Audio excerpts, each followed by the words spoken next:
The background for the first reading was that a plague of locusts had come and destroyed all of the crops everywhere.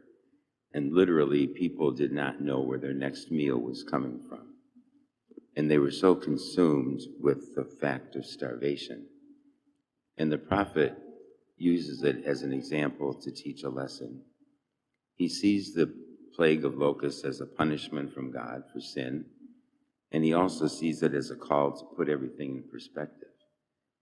And he says that this starvation you're experiencing is nothing compared to alienation from God. Sin alienates us from God, and that would be worse than even starvation. And so that's where he's emphasizing, because of his absolute faith and trust in God, that no matter what we experience in this life, alienation from God in the day of the Lord is going to be worse than anything we experienced. And so the lesson is that stay close to God, stay close to the Lord, do what the Lord asks of us, pray to him and keep close. Not because we need to have scare tactics, to be afraid of everything. That's not what it's about. It's just saying that we need to realize that this life is a journey and it's a temporary place, and our life in eternity with God is much more important. And so each day we're here at Mass this morning because we want to be close to God.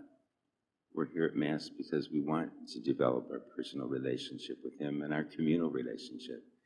And that's a beautiful thing.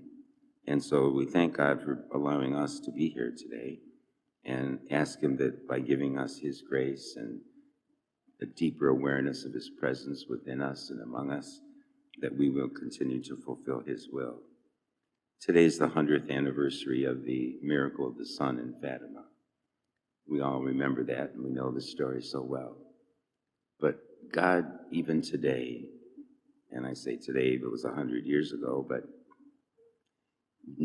does things for us to remind us that he's still with us.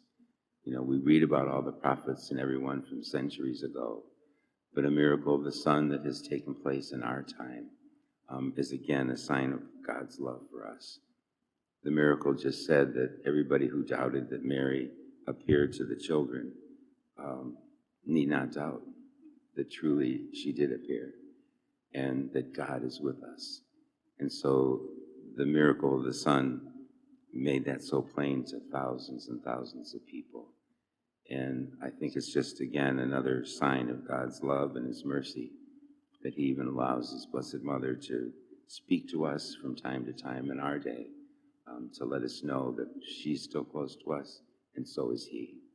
So today we thank him for that miracle, and we ask him to bless us in our time with all the things that we face in our world and our nation, not to be afraid, that the most important thing is to stay close to the Lord. Let us stand and offer our prayers and petitions.